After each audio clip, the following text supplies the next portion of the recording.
ఈ విద్యా వైద్యం మీద ఇచ్చిన ప్రిఫరెన్స్ మిగతా వాటి మీద ఇవ్వలేకపోయింది వైఎస్ఆర్ కాంగ్రెస్ పార్టీ ప్రభుత్వం అనే నింద ఉంది. వైఎస్ఆర్ కాంగ్రెస్ పార్టీ జగన్మోహన్ రెడ్డి గారి నాయకత్వంలో ఇక్కడ ఉన్నటువంటి సపోర్ట్ కానీ ఇక్కడ ప్రజల్లో ఉన్నటువంటి అభిమానం ఏ విధంగానూ తగ్గలేదు. ఎక్కువగా వైఎస్ఆర్ కాంగ్రెస్ పార్టీ ప్రభుత్వం మీద వచ్చే అపవాదం ఏంటంటే పంచిపెట్టారు తప్పించి మా అభివృద్ధి చూడలేదని చెప్పి వాళ్ళు మాట్లాడుతున్నారు కొంత ప్రజలు. సో ఏంటనంటారు, ఎందుకని ఆ మాట వస్తుంది అసలు బయటికి? పంచి పెడితే ఆ పంచి పెట్టినటువంటి సొమ్ములు ఎక్కడికి వెళ్తాయి? నెల్లూరు పార్లమెంట్ నియోజకవర్గ ప్రజల నాడి పట్టుకోగలిగారా మీరు? తప్పకుండా. ఇక్కడ నెల్లూరులో పుట్టినటువంటి వ్యక్తిని నెల్లూరులోనే విజయసాయి రెడ్డి గారి ఆలోచనలు అన్నీ కూడా అంబిషన్ కానీ ఆయన ఆలోచనలు కానీ చాలా పెద్ద ఎత్తున ఉంటాయి. సో ఇప్పుడు నెల్లూరు వాళ్ళకు కూడా అదే రకమైన మీ ఆలోచనల్ని ఇంప్లిమెంట్ చేస్తారని అనుకోవచ్చా? నెల్లూరు జిల్లాని అన్ని రంగాల్లో అభివృద్ధి చెందినటువంటి జిల్లాగా దేశంలోనే నెల్లూరు వాసి అని గర్వంగా చెప్పుకునేటటువంటి పరిస్థితిని తీసుకురావాలన్నటువంటిది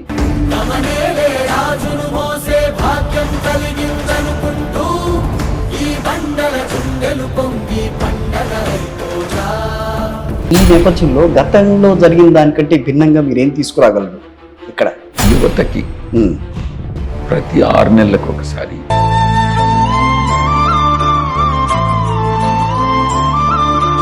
నమస్తే, నేను మీ Kishore. Welcome to vibrant TV. So ప్రస్తుతం వైఎస్ఆర్ కాంగ్రెస్ పార్టీలో ఎవరి పేరైనా మనం మాట్లాడచ్చు, ఎవరి గురించి అయినా తెలిసినా కూడా ఒక్క పేరు చెప్తే చాలు ఆయన గురించి అందరికీ తెలుసు. సో ఆయనే విజయసాయి రెడ్డి గారు. ప్రస్తుతం నాతో ఉన్నారు, ఆయనతో మాట్లాడదాం. నెల్లూరు ఎంపీగా ఆయన పోటీ చేస్తున్నారు. సో మొత్తం మీద ప్రాంతాలన్నీ కలిగి తిరిగారు, నియోజకవర్గాలన్నీ కూడా కలిగి తిరిగారు, ప్రజలతో ముఖాముఖి ఆయన సంభాషించారు చాలా నియోజకవర్గాల్లో. సో ఎలా ఉంది పరిస్థితి, ఇవన్నీ కూడా వైబ్రెంట్ టీవీకి నేను ఇప్పుడు అందజేయబోతున్నాను. ప్రస్తుతం ఆయన నా ఎదురుగుండా ఉన్నారు. నమస్తే అండి సాయి రెడ్డి గారు. సాయి రెడ్డి గారు, నిజంగానే వైఎస్ఆర్ కాంగ్రెస్ పార్టీ అని కూడా కాకుండా వైఎస్ఆర్ ఫ్యామిలీలో పరిచయం అక్కర్లేని పేరు మీది. విజయసాయి రెడ్డి గారు అని అనగానే ఆయన ఎవరనేది అందరికీ తెలిసిందే.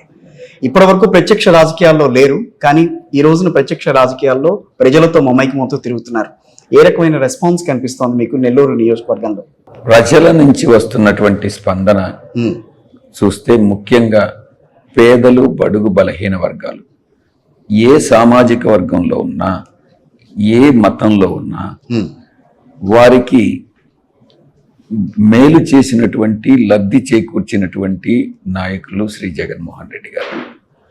ఆ యొక్క కృతజ్ఞతాభావం, ఆ యొక్క ప్రేమ, అభిమానం నేను ప్రత్యక్షంగా డోర్ టు డోర్ క్యాంపెయిన్ కానీ ర్యాలీస్ కానీ చేశాను. కాబట్టి ముఖ్యంగా జగన్ గారితో కూడా బస్సు యాత్రలో కానీ ఆ తర్వాత జరిగినటువంటి సిద్ధం మహాసభల్లో కానీ నేను ప్రత్యక్షంగా నా కళ్ళారా చూసినటువంటి విషయం, వాళ్ళ గుండె లోతుల్లో నుంచి అది కనిపిస్తున్నటువంటి ఆ ప్రేమ, అభిమానం, అది తప్పకుండా ఆయన్ని తిరిగి అధికారంలోకి తీసుకొస్తుంది. దాంట్లో సందేహమే లేదు. పేదలు, బడుగు, బలహీన వర్గాలు ఏ సామాజిక వర్గమైనా కూడా, బ్రాహ్మణుల్లో కూడా పేదలు ఉన్నారు, వైశ్యుల్లో కూడా పేదలు ఉన్నారు, రెడ్డి సామాజిక వర్గంలో పేదలు ఉన్నారు, కాపుల్లో పేదలు ఉన్నారు. అందరూ చెప్పేటటువంటిది దళితులు, ఆదివాసీలు, క్రిస్టియన్స్, మైనారిటీస్ గురించి చెప్తారే కానీ ఈ విషయం ఎవరు చెప్పరు. బట్ నేను చూసినంత వరకు పేద, బడుగు, బలహీన వర్గాలు ఏ రాజకీయ పార్టీలో ఉన్నా, ఏ మతానికి చెందినటువంటి వారైనా వారికి వైఎస్ఆర్ కాంగ్రెస్ పార్టీ పట్ల, అధినాయకులు శ్రీ జగన్మోహన్ రెడ్డి గారి పట్ల ఉన్నటువంటి ప్రేమ, అభిమానాలు చాలా స్పష్టంగా వ్యక్తం చేస్తున్నారు. కాబట్టి ఇది మనం మనం ఎక్స్పెక్ట్ చేసిన దానికన్నా మంచి రిజల్ట్ కనపడుతుంది అన్నటువంటిది. పేదల్లో మీకంటూ ఒక ముద్ర వేసుకోగలిగారా?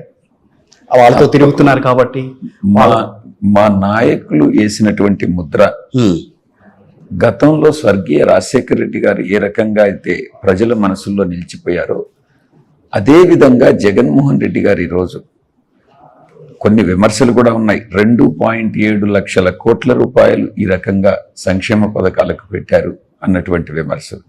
ఏది ఏమైనప్పటికీ కూడా అభివృద్ధిని నిర్లక్ష్యం చేయకుండా సంక్షేమ పథకాలని అమలు చేసినటువంటి మహానాయకులు శ్రీ జగన్మోహన్ రెడ్డి గారు. మీరు ఒక్కసారి పోల్చి చూసుకోవచ్చు. 5 సంవత్సరాల క్రిందట ఆ రోజులకి ఇప్పటికీ మీరు ఎక్కడా కూడా రోడ్లో బిచ్చగాళ్ళు అన్నటువంటి వాళ్ళు ఈరోజు కనపడరు. ఎందుకనంటే అర్హులైనటువంటి ప్రతి ఒక్కరికి కూడా కనీస అవసరాలు ఏదైతే ఉన్నాయో, ఆహార సమస్య లేకుండా కట్టుకునేదానికి బట్టలు, ఉండేదానికి ఇళ్ళు, విద్య, వైద్యం, అన్ని రంగాల్లో కనీస అవసరాల విషయంలో ఎక్కడా రాజీ పడకుండా ఎంత డబ్బు ఖర్చు అయినా కూడా ఆ సమస్యల్ని, ఆ కష్టాలని తీర్చినటువంటి నాయకులు జగన్మోహన్ రెడ్డి గారు. కాబట్టి అధికారంలోకి రావడము అన్నటువంటిది సునాయాసంగా అధికారంలోకి వస్తాం, తప్పకుండా విజయాన్ని సాధిస్తాం. కానీ విద్యా వైద్యం మీద ఇచ్చిన ప్రిఫరెన్స్ మిగతా వాటి మీద ఇవ్వలేకపోయింది వైఎస్ఆర్ కాంగ్రెస్ పార్టీ ప్రభుత్వం అనే నింద ఉంది. దానికి మీరు ఇలా 30 లక్షల ప్లాట్లు జగనన్న గృహ పథకం కింద పూర్తి కాకపోవచ్చు కొంత కన్స్ట్రక్షన్, కానీ ఈరోజు కొన్ని కన్స్ట్రక్షన్లో ఉన్నాయి, కొన్ని పూర్తయినవి ఉన్నాయి. గృహాలకి స్వర్గీయ రాజశేఖర రెడ్డి గారి హయాంలో కూడా 25 లక్షలు చేశారు 5 సంవత్సరాల కాలంలో. మనం 30 లక్షల పైచిలకు మనం ఈరోజు కొంత పూర్తి చేయడం జరిగింది, కొంత నిర్మాణంలో ఉండడం జరిగింది. రాబోయేటటువంటి 5 సంవత్సరాల కాలంలో మిగతా గృహాల విషయంలో కూడా ఎక్కడా రాజీ పడకుండా పేదలకు ప్రతి ఒక్కరికి ఇల్లు ఉండాలి.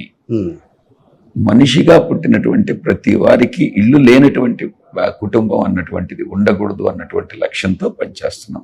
తప్పకుండా అది సాధించి తీరుతాం.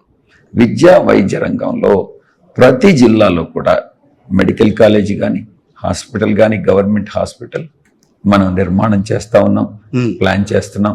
విద్యా రంగంలో మనం నాడు నేడు పథకం కింద ప్రభుత్వ స్కూల్స్ అన్నిటినీ కూడా ప్రైవేట్ స్కూల్స్కి సమాంతరంగా ఆ యొక్క కరికులంలో కానీ, ఎడ్యుకేషన్లో కానీ, అకాడమిక్ సైడ్ కానీ, అటు మౌలిక సదుపాయాల విషయంలో కానీ ఎక్కడా రాజీ పడకుండా ప్రైవేట్ స్కూల్స్కి సమాంతరంగా మనం అభివృద్ధి చేస్తా ఉన్నాం. చాలా స్కూల్స్ నేను విజిట్ చేయడం కూడా జరిగింది. ప్రభుత్వ స్కూల్స్ లో చేర్పించేటటువంటి పేరెంట్స్ ఈరోజు అక్కడ చదువుతున్నటువంటి బాల బాలికలు కూడా చాలా సంతోషంగా ఉన్నారు, చాలా హ్యాపీగా ఉన్నారు. విద్యకి సంబంధించి ఓకే, వైద్యానికి సంబంధించి వైఎస్ఆర్ హెల్త్ క్లినిక్లు అని అన్నారు, చాలా చోట్ల వాటిని ఏర్పాటు చేసుకుంటూ వచ్చారు. సో పేద ప్రజలకి అందులో సౌకర్యాలు ఏ రకంగా మీరు కల్పించగలిగారు అని అంటే ఏం చెప్తారు? గతంలో 13 జిల్లాల్లో 8 జిల్లాల్లో మనం 13 జిల్లాలకు అడిగాం. 8 జిల్లాలకు సంబంధించి అటు మెడికల్ కాలేజీలు కానీ, ఇటు హాస్పిటల్స్ కానీ, ప్రభుత్వ రంగ హాస్పిటల్స్ సిద్ధమవుతా ఉన్నాయి. దానికి కేంద్ర ప్రభుత్వం కూడా ఆమోద ముద్ర వేసింది. ఇక ఆ తర్వాత 26 జిల్లాలకు పెంచాం. పెంచినటువంటి రిమైనింగ్ జిల్లాలు ఏదైతే ఉన్నాయో వాటిల్లో కూడా తప్పకుండా రాబోయేటటువంటి 5 సంవత్సరాల కాలంలో, అంటే 26 జిల్లాల్లో ప్రతి జిల్లాలో కూడా ప్రభుత్వ హాస్పిటల్ ఉంటుంది, ప్రభుత్వ మెడికల్ కాలేజీ ఉంటుంది. 17 ఆల్రెడీ మెడికల్ కాలేజీలు వచ్చినాయి. ప్రైవేట్ రంగంలో ఉన్నాయి. ప్రైవేట్ రంగంతో పాటు ప్రభుత్వ రంగంలో కూడా హాస్పిటల్స్, విద్యా సంస్థలు అంటే MBBS మెడికల్ కాలేజీలు పెట్టాలన్నటువంటిది ప్రభుత్వ సంకల్పం, తప్పకుండా నెరవేరుతుంది.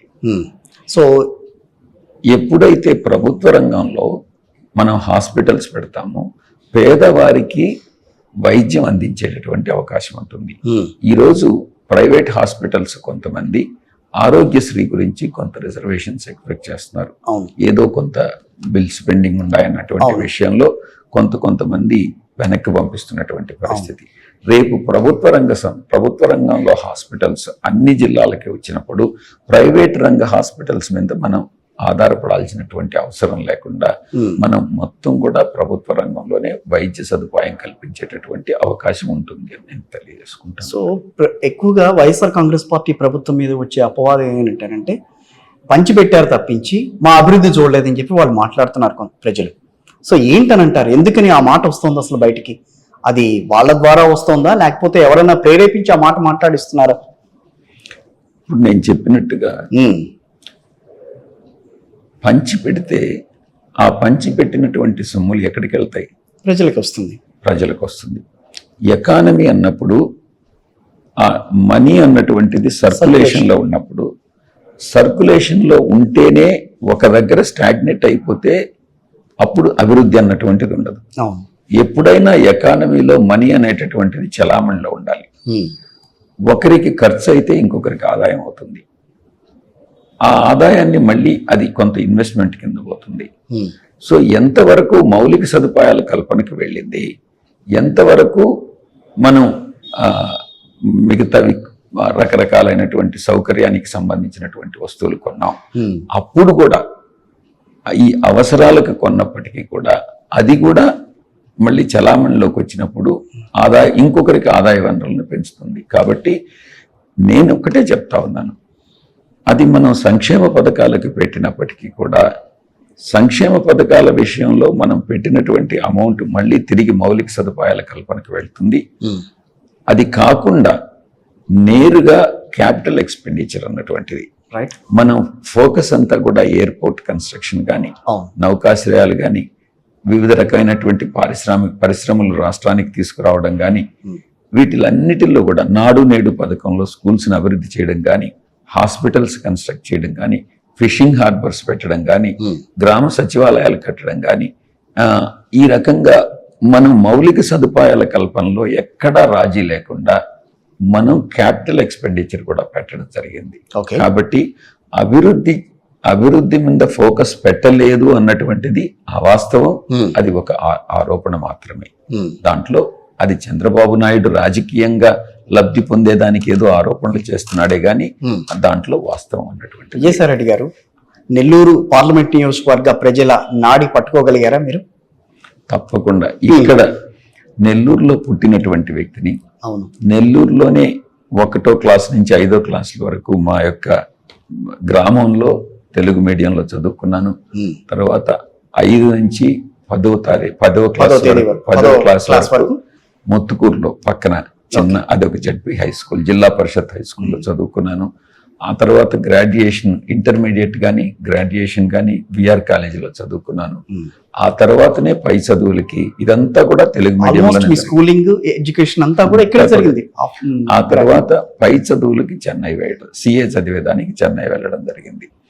ఈ యొక్క జిల్లా గురించి, జిల్లా ప్రజల గురించి పూర్తి అవగాహన ఉన్నటువంటి వాడిని. ఈ జిల్లాలో ప్రతి ఇంచి కూడా ఏ ఊరు ఎక్కడుంది, ప్రజల మనోభావాలు ఎలా ఉంటాయి, అవసరాలు ఏంటి అన్నటువంటిది మీద పూర్తి అవగాహన ఉన్నటువంటి వ్యక్తిగా ఈ జిల్లా గురించి నాకు మంచి పట్టుంది అన్నటువంటి విషయం. మీరంతా చదివింది తెలుగు మీడియం, కానీ ఈ రోజున పిల్లలంతా కూడా ఇంగ్లీష్ మీడియంలో చదువుకునే భాగ్యం కల్పించారు వైఎస్ జగన్మోహన్ రెడ్డి గారు. కొంతమంది తెలుగుని భూస్థాపితం చేస్తున్నారు, ఇంగ్లీష్ మీడియం పైకి తీసుకొస్తున్నారు అని చెప్పి ప్రధానంగా తెలుగుదేశం పార్టీ తన మేనిఫెస్టోలో ఆ మాట మాట్లాడుతోంది. ఏం చెప్తారు ఆ విషయం మీద? ఇప్పుడు మాతృభాషను నిర్లక్ష్యం చేయకుండా ఒక స్టూడెంట్, ఒక విద్యార్థిని కానీ వారి ఉద్యోగ అవకాశాలు కూడా చూడాలి. ఒక విద్యాభ్యాసం పూర్తయిన తర్వాత మనం విద్యాభ్యాసంలో మాతృభాషకు ప్రాధాన్యత ఇవ్వాలి. మీడియం ఆఫ్ ఇన్స్ట్రక్షన్ అన్నటువంటిది అంటే తెలుగు భాష ఒక సబ్జెక్టుగా ఉండాలి, కానీ అది ఒక లాంగ్వేజ్గా ప్రతి ఒక్కరు కూడా తెలుగు భాషను నేర్చుకోవాలి. కానీ మనం స్టడీస్కి వచ్చేటప్పటికి ఇంగ్లీష్ మీడియం ఆఫ్ ఇన్స్ట్రక్షన్ ఇంగ్లీష్లో ఉండాలి. ఎందుకంటే మనం ఈ రాష్ట్రంలో మనం విద్యాభ్యాసం పూర్తయిన తర్వాత మనకు అది ఉద్యోగానికి వెళ్ళొచ్చు, ప్రభుత్వ ఉద్యోగానికి వెళ్ళొచ్చు, లేకుంటే ప్రైవేట్ రంగంలో ఉద్యోగానికి వెళ్ళొచ్చు, లేకుంటే సెల్ఫ్ ఎంప్లాయ్మెంట్కి పోవచ్చు, లేకుంటే ఒక పారిశ్రామికవేత్తగా ఇండస్ట్రీ స్టార్ట్ చేయొచ్చు, లేకుంటే విదేశాలకు వెళ్ళొచ్చు.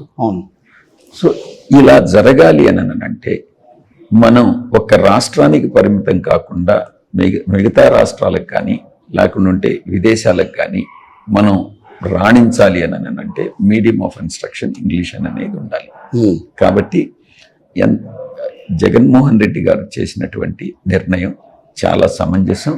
తప్పకుండా అది విద్యార్థులకి ఉపయోగకరంగా ఉంటుంది. రైట్ సార్, నెల్లూరుకి మనం స్టిక్ అవుదాం కొంత. మీరు నెల్లూరు నియోజకవర్గం అంటే పార్లమెంట్ నియోజకవర్గానికి సంబంధించి మీరు ఒక మేనిఫెస్టో తీసుకొచ్చారు. దాంట్లో విద్య, వైద్యం, పారిశ్రామిక వాడల ఏర్పాటు కానీ లేకపోతే అన్ని అంశాలను కూడా దాంట్లో పొందుపరిచారు. సో మొన్నటి వరకు రాజ్యసభలో పనిచేసిన ఒక వ్యక్తి, అంటే రాజ్యసభ ఎంపీగా ఉన్న ఒక ఆయన ఈరోజు లోక్సభకు వస్తున్నారు, ప్రజల మధ్య తిరుగుతున్నారు, ప్రజలతో వాళ్ళతో మాట్లాడుతున్నారు, వాళ్ళ గురించి ఏం తెలుసుకుంటున్నారు.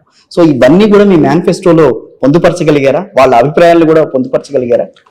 కొన్ని అంశాలని అంటే 5 సంవత్సరాల్లో పూర్తి చేయగలగడం కొన్ని విషయాలు కష్టం. కొన్ని అంశాలు అవును.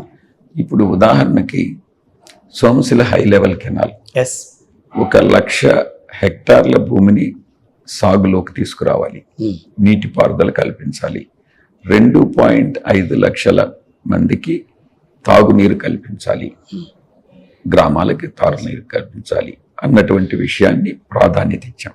ఎందుకనంటే తాగునీరు అన్నటువంటిది చాలా అవసరం, ఆహార భద్రత అన్నటువంటిది చాలా ముఖ్యమైనటువంటి అంశం, ఫుడ్ సెక్యూరిటీ. సో ఈ రెండింటికి ప్రాధాన్యత ఇచ్చాం. దీనివల్ల ఉద్యోగ అవకాశాలు వస్తాయి, అగ్రికల్చర్ వ్యవసాయం అన్నటువంటిది పెరుగుతుంది, వ్యవసాయదారులకి మంచి ఉత్పత్తి పెరుగుతుంది, మంచి రేట్ వస్తుంది. సో అన్ని రంగాలు, ఎందుకనంటే మనం 65% మంది ప్రజలు వ్యవసాయం మీద కానీ వ్యవసాయ ఆధారిత పరిశ్రమలు కానీ అంటే లేబర్, అగ్రికల్చర్ లేబర్ కానీ మీద ఆధారపడినటువంటి, ఎస్పెషల్లీ ఫర్ వ్యవసాయ ఆధారిత. కాబట్టి అత్యంత ప్రాధాన్యత ఇచ్చి అది మనం మేనిఫెస్టోలో పొందుపరిచాం. ఇది కాకుండా మన నెల్లూరు జిల్లా అభివృద్ధికి సంబంధించి పారిశ్రామిక వాడలు అంటే ఇండస్ట్రియల్ హబ్స్ నిర్మాణం చేయడం, ప్రతిపాదించడం, కావలి ఒక విమానాశ్రయం. చాలా అన్ని జిల్లాలకి విమానాశ్రయం ఉంది ఇంచుమించుగా. దాన్ని మొదట్లో ఏదో కొంత అదేంటి ప్రతిపక్ష టీడీపీ ప్రతి జిల్లాకి నేను విమానాశ్రయం తీసుకొస్తాను అని అంటే చాలా రకాలుగా వాళ్ళు మాట్లాడారు, అది ఎట్లా సాధ్యం అని అన్నారు. కానీ ఇప్పటికి చూస్తే కనుక 2014-19 తర్వాత 19 నుంచి 24 వరకు చూస్తే కొన్ని విమానాశ్రయాలు డెవలప్ అయిన సందర్భాలు మనం చూస్తున్నాం. ట్రాఫిక్ పెరగడం కానీ, అందరూ వెళ్ళటం కానీ, దాని గురించి విశాఖపట్నం, రాజమండ్రి, విజయవాడ, తిరుపతి, కర్నూలు, కడప ఇవి విమానాశ్రయాలు ఉన్నాయి. అవును. నెల్లూరు ఎక్కడా కూడా వీటికి దగ్గరగా అందుబాటులో లేదు. ఈ రోజు నెల్లూరు నుంచి ఇంటర్నేషనల్ కనెక్టివిటీ లేదు, మిగతా రాష్ట్రాలకు కనెక్టివిటీ లేదు, ఆంధ్ర రాష్ట్రంలోనే మిగతా ప్రాంతాలకు కనెక్టివిటీ లేదు.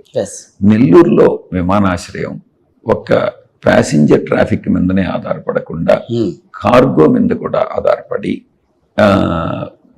రిపేర్, ఎయిర్ క్రాఫ్ట్ రిపేర్స్ కూడా మనం కానీ షాప్ కానీ తీసుకురాగలిగితే తప్పకుండా వైబిలిటీ అనేటటువంటిది ఉంటుంది. కాబట్టి ఆ వైపు నేను కృషి చేస్తా ఉన్నాను. విమానాశ్రయం తీసుకొచ్చేటటువంటి ప్రయత్నం చేస్తాను, తప్పకుండా విజయం సాధిస్తాం. అదేవిధంగా ఒక మాస్టర్ ప్లాన్, ఏ సిటీ అయినా కూడా డెవలప్ కావాలి, డెవలప్ చేయాలి అని అంటే మాస్టర్ ప్లాన్ అవసరం. మాస్టర్ ప్లాన్ లేకుండా ఏ సిటీ కూడా డెవలప్మెంట్కి మనం కానీ ప్రయత్నిస్తే అది దానిలో లోటుపాట్లుగా అవకతవకలు తయారవుతాయి. కాబట్టి మాస్టర్ ప్లాన్ తయారు చేసి, మాస్టర్ ప్లాన్ స్ట్రిక్ట్గా ఇంప్లిమెంట్ చేసి, ఆ మాస్టర్ ప్లాన్ ఇంప్లిమెంటేషన్లో మేము ఇక్కడ పొందుపరచలేనటువంటి విషయాలు కొన్ని ఈ యొక్క మేనిఫెస్టోలో, ముఖ్యంగా నెల్లూరులో డ్రైనేజ్ ప్రాబ్లం. డ్రైనేజ్ ప్రాబ్లం అన్నటువంటిది శాశ్వత పరిష్కారం ఆలోచించాలి, పూర్తి చేయాలి. 2 over head lines, electric lines. ఈ ఓవర్ హెడ్ ఎలక్ట్రిక్ లైన్స్ వల్ల మనం గ్రీనరీ అన్నటువంటిది మెయింటైన్ చేయలేము. మనం చెట్లు వేస్తే ఈ ఎలక్ట్రిసిటీ వాళ్ళు వచ్చి కట్ చేసేస్తారు. సో దానికి పరిష్కార మార్గం అండర్ గ్రౌండ్ కేబులింగ్. సో దాన్ని ఇక్కడ పొందుపరచలేకపోయాం. ఎందుకనంటే దాని మీద ఇంకా అవగాహన కావాలి, స్టడీ కావాలి. సో నెల్లూరుని క్లీన్ అండ్ గ్రీన్ సిటీగా చేయాలి. ఈ ఓవర్ హెడ్ లైన్స్ అన్నిటినీ కూడా అండర్ గ్రౌండ్, ఎందుకనంటే ఇది సైక్లోన్ ప్రోన్ ఏరియా కాబట్టి దీన్ని అండర్ గ్రౌండ్కి తీసుకెళ్ళాలి. డ్రైనేజ్ అన్నటువంటి దాన్ని పూర్తి చేయాలి. రోడ్స్ అనేటటువంటిది కానీ ఈ యొక్క ఇన్ఫ్రాస్ట్రక్చర్ అన్నటువంటిది సిస్టమేటిక్గా మాస్టర్ ప్లాన్ ప్రకారం చేయాలి. ముఖ్యంగా ఈ యొక్క మౌలిక సదుపాయాలు పెంచి సిటీని కానీ ఒక సుందరమైనటువంటి పట్టణంగా తీర్చిదిద్దినట్లయితే Hmm. సేవా రంగంలో అంటే సాఫ్ట్వేర్ కంపెనీస్ కూడా తీసుకొచ్చేటటువంటి అవకాశం ఉంటుంది. సాఫ్ట్వేర్ కంపెనీస్ అంటే ఐటీ కారిడార్ ఏర్పాటు చేస్తే బాగుంటుంది ఈ అన్నటువంటిది నియోజకవర్గంలో అని చాలా మంది మాట్లాడుతున్నారు. నెల్లూరుకి ఇక్కడ అభివృద్ధి, ఇక్కడ చదువుకున్న వాళ్ళు అక్కడికి వెళ్ళాలన్న మీమాంసలో ఉన్నారు చాలా వరకు.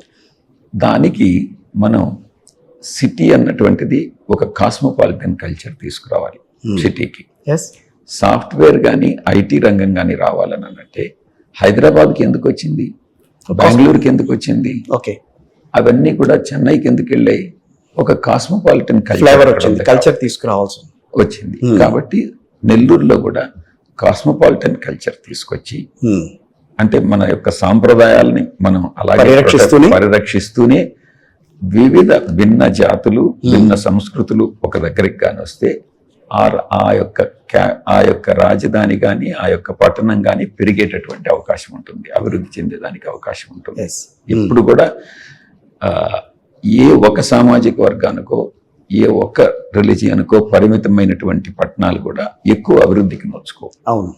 కాబట్టి multi cultural multi ethnical cities అన్నటువంటివి అవసరం. ఆ రకంగా తీసుకొచ్చి ఎక్కడ మనం నీటి వనరులు కూడా చూసుకోవాలి. అవును. నా మనసులో ఉన్నటువంటి నాకున్నటువంటి అవగాహన ఏంటంటే పెన్నా నది పైన ఒక ఆనకట్ట కట్టి కొంత నీరు నిలవ ఉండేటట్టుగా చూసి ఒక సుందరమైనటువంటి దాని ఒడ్డున ఒక మంచి ఐటీ కారిడార్ తీసుకొస్తే మనకు ఎక్కువ ఐటీ కంపెనీలుని ఆకర్షించవచ్చు అన్నటువంటిది నా యొక్క అభిప్రాయం. ఓకే. ఎందుకనంటే ఇది ఇక్కడ నెల్లూరు పట్టణంలో సి అన్నటువంటిది లేదు, కొంత దూరంలో. కాబట్టి దీని మీద కొంత ఫర్దర్ స్టడీ అవసరం. అది చేసిన తర్వాత ఇవన్నీ కూడా రాబోయేటటువంటి 5 సంవత్సరాల కాలంలో అమలు చేయాలన్నటువంటి సంకల్పంతో ఈ యొక్క మేనిఫెస్టో తయారు చేయడం జరిగింది. రైట్. నెల్లూరు అని అంటే కోస్టల్ కారిడార్ ఎక్కువగా కనిపిస్తుంది చాలా వరకు. మత్స్య పరిశ్రమ కానీ లేకపోతే ఫిషింగ్ హార్బర్స్ ఎక్కువగా డెవలప్ చేయాలన్న ఆలోచన అయితే ఉంటుంది. సో ఈ నేపథ్యంలో గతంలో జరిగిన దానికంటే భిన్నంగా మీరేం తీసుకురాగలరు ఇక్కడ? యువతకి ప్రతి 6 నెలలకు ఒకసారి జాబ్ మేళాస్ నిర్వహించి మనం ఎప్పుడైతే schools colleges educational institutions develop చేసిన తర్వాత ఓకే యువతకు ఉద్యోగ అవకాశాలు కల్పించాలి. రైట్. ఉద్యోగ అవకాశాలు కల్పించాలంటే పారిశ్రామిక అభివృద్ధి అన్నటువంటిది అవసరం. ఐటీ సేవా రంగం పారిశ్రామిక రంగంలో అభివృద్ధి సాధించాలి. అభివృద్ధి సాధించిన తర్వాత యువతకి ఉద్యోగ అవకాశాలు కల్పించాలి. ఉద్యోగ అవకాశాలు కల్పించాలనుకున్న పరిస్థితుల్లో మనం ప్రతి 6 నెలలకు ఒకసారి ఒక జాబ్ మేళా నిర్వహించి నెల్లూరుకి సంబంధించి ప్రతి 6 నెలలకు ఒకసారి నెల్లూరు జిల్లాకు సంబంధించి జాబ్ మేళా నిర్వహించి వివిధ కంపెనీలను ఆహ్వానించి ఇక్కడ యువతకి మనం ఎంప్లాయ్మెంట్ ప్రొవైడ్ చేయాలి. ఎక్కడ కూడా నిరుద్యోగ సమస్య అన్నటువంటిది లేకుండా చేయాలి. ప్రతి కుటుంబంలో కూడా మనం ఎక్కడా కూడా జీవన ప్రమాణాలు పెంచాలి అని అంటే వాళ్ళ హ్యాపీనెస్ ఇండెక్స్ పెంచాలి అని అంటే తలసరి ఆదాయం పెరగాలి.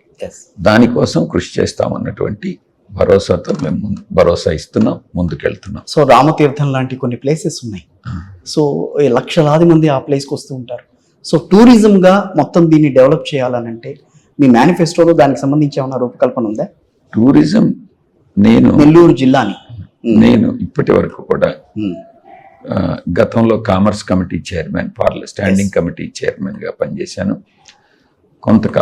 కొంతకాలం ట్రాన్స్పోర్ట్ టూరిజం అండ్ కల్చర్ చైర్మన్గా, పార్లమెంటరీ స్టాండింగ్ కమిటీ చైర్మన్గా పనిచేశాను. టూరిజం డెవలప్ చేస్తే టూరిజం అన్నటువంటిది చాలా ముఖ్యమైనటువంటిది. టూరిజం డెవలప్ చేస్తే ఇతర దేశాల నుంచి ఇతర రాష్ట్రాల నుంచి పర్యాటకులు వస్తారు. ఆదాయ వనరులు న్యాచురల్గా పెరుగుతాయి.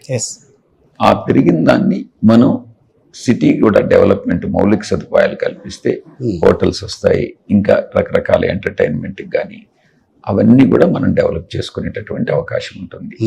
యువతకి ఉద్యోగ అవకాశాలతో పాటు ఒక అంతర్జాతీయ ప్రమాణాలు కలిగినటువంటి ఒక స్పోర్ట్స్ కాంప్లెక్స్ నిర్మించాలన్నటువంటిది నా యొక్క సంకల్పం. ఓకే. దానికి ఒక 150 ఎకరాల్లో మన అవుట్స్కట్స్లో ఒక 300 కోట్ల రూపాయలతో సెంట్రల్ గవర్నమెంట్ సహకారం తీసుకొని ఒక స్పోర్ట్స్ కాంప్లెక్స్ తీసుకొస్తే దానివల్ల యువతకి అటు ఏషియన్ గేమ్స్కి మాత్రమే కాకుండా Yes.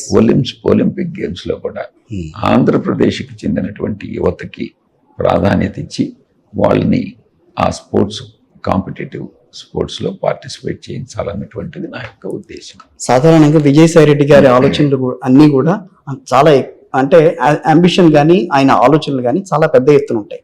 సో ఇప్పుడు నెల్లూరు వాళ్ళకు కూడా అదే రకమైన మీ ఆలోచనల్ని ఇంప్లిమెంట్ చేస్తారని అనుకోవచ్చా ఈ రోజున? తప్పకుండా నెల్లూరు జిల్లాని అన్ని రంగాల్లో అభివృద్ధి చెందినటువంటి జిల్లాగా, దేశంలోనే నెల్లూరు వాసి అని గర్వంగా చెప్పుకునేటటువంటి పరిస్థితిని తీసుకురావాలన్నటువంటిది నా యొక్క ఉద్దేశం.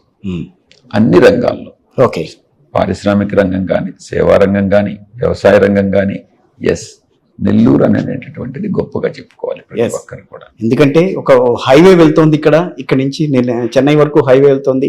ఈ హైవే మొత్తం అంతా కూడా డెవలప్మెంట్ చేయాల్సిన ఆవశ్యకత ఉంది. నెల్లూరుని తాకుతూ వెళ్తోంది కాబట్టి నెల్లూరు డెవలప్మెంట్ కూడా దాని మీద ఆధారపడి ఉందని అంటున్నారు. దాంట్లో మీ ఆలోచన ఏంటి అసలు ఆ విషయంలో? Vizag Chennai industrial corridor, yes, coastal coastal corridor, దాన్ని ఆసరాగా తీసుకొని అది నెల్లూరు ప్రాంతం నుంచి కూడా వెళ్తుంది కాబట్టి దాన్ని ఉపయోగపెట్టుకుని నెల్లూరు అభివృద్ధికి దాన్ని ఒక ఆయుధంగా ఉపయోగపెట్టుకుని దానికి సెంట్రల్ గవర్నమెంట్ నుంచి ఎంత సహకారం అవసరం అవుతుందో, ఎక్కడెక్కడ నుంచి కేంద్ర ప్రభుత్వం నుంచి నిధులు తీసుకురాగలమో ఆ నిధులన్నీ కూడా తీసుకొచ్చి నెల్లూరు అభివృద్ధికి దోహదపడాలన్నటువంటిది నా యొక్క ఉద్దేశం. రైట్. విజయసాయి రెడ్డి గారు, కొంచెం పొలిటికల్గా పెడితే ఇక్కడ వేమిరెడ్డి గారు మీ వెంట లేరు, సరే కోటంరెడ్డి శ్రీధర్ రెడ్డి గారు ఎప్పుడో బయటకు వెళ్ళిపోయారు. అనిల్ కుమార్ యాదవ్ గారు ఇక్కడ పోటీ చేయడానికి మీతో పాటు మీకు సహకారం అందించడానికి ఆయన కూడా లేరు. ఇప్పుడు వైఎస్ఆర్ కాంగ్రెస్ పార్టీకి సంబంధించి విజయసాయి రెడ్డి గారు సెకండ్ అయినా కూడా, పార్టీలో సెకండ్ అయినా ఈ రోజు కొంచెం ఒంటరిగా కనిపిస్తున్నారు. ఏమనంటారు ఆ విషయం మీద? నెల్లూరు జిల్లా అన్నటువంటిది వైఎస్ఆర్ కాంగ్రెస్ పార్టీకి, జగన్మోహన్ రెడ్డి గారికి ఒక కంచుకోట. గతంలో 10 స్థానాలకి 10 స్థానాలు మనం గెలుచుకున్నాం. ఇక్కడ విజయసాయి రెడ్డి అన్నటువంటి వ్యక్తి ముఖ్యం కాదు. వైఎస్ఆర్ కాంగ్రెస్ పార్టీకి నుంచి ఎవరు వెళ్ళిపోయినా, వేమిరెడ్డి ప్రభాకర్ రెడ్డి వెళ్ళిపోయాడు, కోటంరెడ్డి శ్రీధర్ రెడ్డి వెళ్ళిపోయాడు, ఆనం రామనారాయణ రెడ్డి వెళ్ళిపోయాడు, మేకపాటి శేఖర్ రెడ్డి వెళ్ళిపోయాడు, కావ్య కృష్ణారెడ్డి వెళ్ళిపోయాడు. ఎవరు వెళ్ళిపోయినా కూడా వైఎస్ఆర్ కాంగ్రెస్ పార్టీ జగన్మోహన్ రెడ్డి గారి నాయకత్వంలో ఇక్కడ ఉన్నటువంటి సపోర్ట్ కానీ, ఇక్కడ ప్రజల్లో ఉన్నటువంటి అభిమానం ఏ విధంగానూ తగ్గలేదు. పార్టీ బలం ఎక్కువ అని అంటారా, విజయసాయి రెడ్డి గారి బలం ఎక్కువ అంటారా? ఇక్కడ పార్టీ బలం, అధినాయకుల బలం. అధినాయకులు శ్రీ జగన్మోహన్ రెడ్డి గారి పట్ల ప్రేమ, అభిమానం, ఆయన ఇచ్చినటువంటి పథకాలు, ఆయన చేసినటువంటి కృషి, ఇవన్నీ కూడా ఇక్కడ విజయానికి దోహదపడతాయి. మనం అందరం కూడా దాన్ని ప్రాపర్గా ఎలక్షనీరింగ్ చేసుకోవడం అన్నటువంటిది ముఖ్యమైనటువంటిది. కానీ వేమిరెడ్డి గారు లాంటి వాళ్ళు బయటకు వెళ్ళిపోయిన తర్వాత సాయిరెడ్డి గారు ఏంటి, నేనేంటి, నా స్టేచర్ వేరు, ఆయన స్టేచర్ వేరు అన్నట్టుగా మాట్లాడుతున్నారు. అంటే పార్టీ మాట్లాడిస్తోందని అనుకోవాలా, వ్యక్తి మాట్లాడిస్తున్నారని అనుకోవాలా? స్టేచర్ విషయానికి వస్తే డబ్బు విషయంలో ఆయనకి ఆర్థిక బలం ఉండొచ్చు తప్పకుండా. నేనైతే అటు రాజ్యసభలో 8 సంవత్సరాలు నేను రాష్ట్రం కోసం 8 సంవత్సరాల పాటు అనేకమైనటువంటి అంశాలని పరిగణలోకి తీసుకొని నేను సెంటర్తో సాధించుకోవడం కూడా జరిగింది. ఒక సెంట్రల్ గవర్నమెంట్, ఒక రాజ్యసభలోనే కాదు, పార్టీలో కూడా జనరల్ సెక్రటరీగా, నేషనల్ జనరల్ సెక్రటరీగా పనిచేశాను.